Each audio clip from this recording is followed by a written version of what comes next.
Hi there everyone, welcome to Win-Loss Record, the series where all good things must come to an end.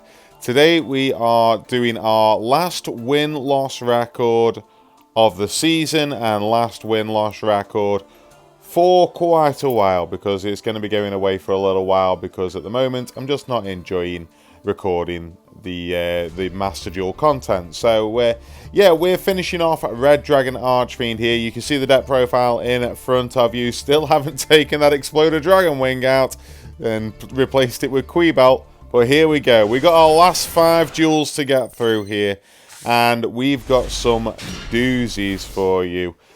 So we draw here Bone Archfiend and Vision Resonator. We're going to pitch the Vision Resonator for the Bone Archfiend in order to grab Crimson Gaia. It was a bit of a risk to do that, because if the Vision had got Ash Blossomed, we were in a bit of a problem there, but we had our own hand traps and stuff that we would have been able to fight through if we had. Hopefully would have been able to fight through if we had have been stopped.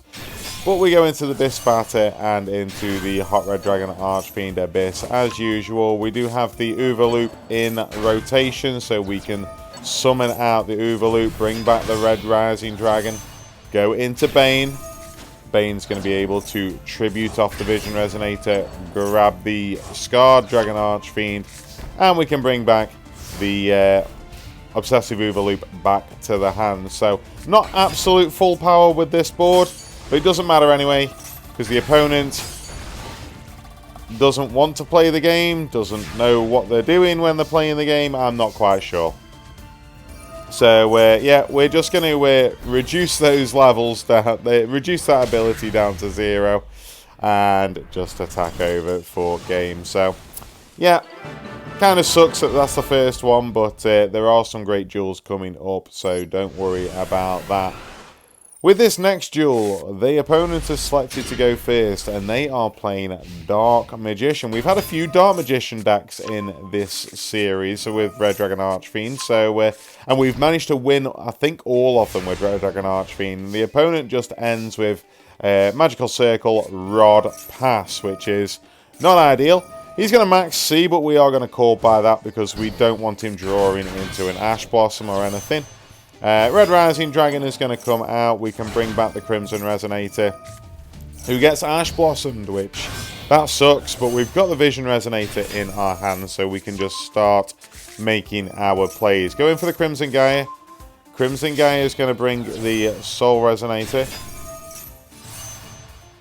And we have not used our normal summon for the turn yet, so we pop all of his cards, and he just scoops straight away. So, yeah, no issues with that at all. Okay, next up, we are going first, and I'm going to tell you now, you can probably see from what we've just laid down there, this is going to be a quick one. So we're going to Ash Blossom the Millennium Ankh, the search for the Millennium Ankh, but he's got one in hand anyway. He's going to reveal his Forbidden One cards in order to summon his Exodia Incarnate, which is the first time that I've ever had to play against this. And, yep, that's it. That didn't take long. Wow. Yeah, I haven't had to play against that yet, and didn't know what to do in the slightest. So, yeah, we got absolutely creamed by Exodia there. Now, last two that we've got here are interesting. This first one that we've got a variety of archetypes within this deck. So we have got Deskbot, which is not a archetype that I've ever played against. So he's going to go into the Sprite Alpha and then start bringing back these Deskbots, who are going to just cause a huge amount of summoning on his turn. What I would have given for a Nibiru in my hand right now. But, yeah, this is going to be a huge combo, let me warn you. So, he's going into his Deskbot Synchro. We've already seen Super Heavy Samurai in the deck as well, so that's another archetype that is a part of this. We've got the level 2s for the Sprite Alpha. Then he goes into Ancient Gear Ballista. brings his box to his hand. Box is going to activate to search for more desk bots. And desk bots are just going to run wild again. And then starts going into these golem pieces, which they're never good when these things hit the field. He pen summons 3. Summons from the graveyard, brings out a Super Heavy Samurai. Adds back to hand. And then he's going to link into an Infinitrap this time. So he's got all sorts going on. Absolutely every archetype under the sun that is sort of machine-based. Summons back the Despot. He's going to link off for another one of these golems. And then we get hand ripped. Our whole hand has just been shuffled back into the deck. We got nothing now. So we draw for turn. We draw Crimson Resonator. Can't do anything with Crimson Resonator, so I was just going to summon it out in order to get a bit of protection on the field. But even that gets negated, so I just end turn. Because what can you do against that? You get hand ripped. If I'd have drawn Soul Resonator, I mean, he still had the negates to be able to stop me, so it wouldn't have mattered. Soul Resonator was pretty much the only thing that could have helped me in that situation.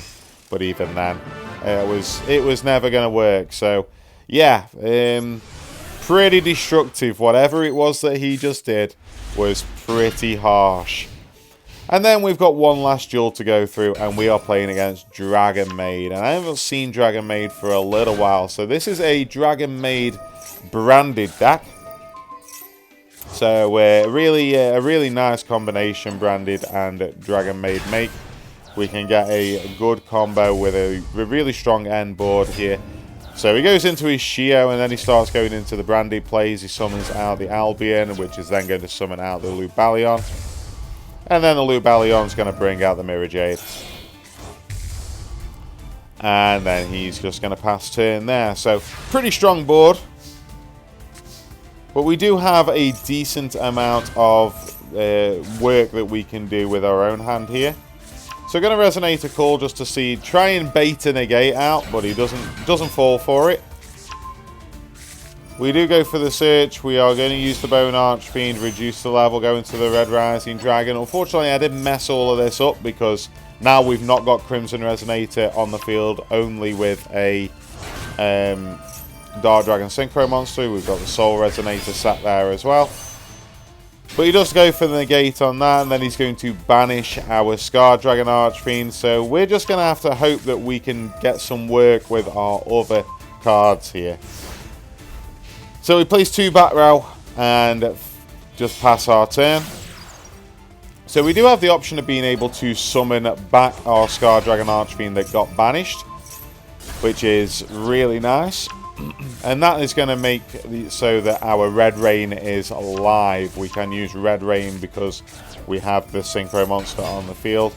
He goes into the battle phase. He's got Tempires on the field as well here, so yeah, we're going to banish everything except for his level 9 Dragon Maid card. And he's going to attack us there, but that's not going to matter too much. So he's ended up on a board which doesn't really have a massive amount going for it. He does have the Sangan Summoning as well, but doesn't have a massive amount going for it here. So we can start going in for plays. We're going to pitch the Bone Archfiend to summon the Bone Archfiend. But he does negate that. So we have to go a roundabout way in order to get these things going. So we do summon out the Obsessive Overloop, bring back the Red Rising Dragon, go into Bastille this party. That allows us to bring the Red Rain back to our hand for next turn. We can then summon the Scar Dragon Archfiend, and we're going to use our Absolute Power Force in order to attack for 4,600 with the piercing. And attack over his Dragon Maid as well. Then we can bring the Obsessive Overloop back to our hand. So, pretty strong turn, just managing to destroy his board. He's going to Raigeki, so what I'm going to do here is banish my Scar Dragon Archfiend so that my Bastille Despatek gets protected, because he is the highest level monster on the field. And then we can just bring back the Scar Dragon Archfiend anyway, so it doesn't actually matter all that much. He's going to go in for his Tempire plays. I completely forgot that Sangan Summoning was on the field and he was protected from that negate. So unfortunately I could have done something at a later time because he wasn't doing anything during the damage step on any of these things. He was just doing it during the battle phase. He goes into his Transcendent Dragon but then doesn't try to crash or anything like that. He just then fuses off for his Dragon Maid Shield, which...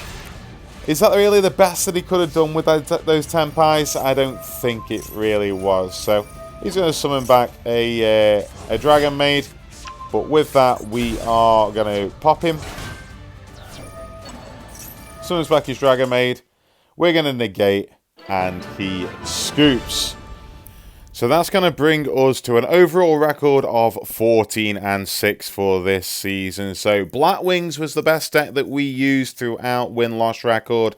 This is going to be the final win-loss record, at least for a little while. With that, guys, thank you very much for watching. I really do appreciate it. And I will see you next time.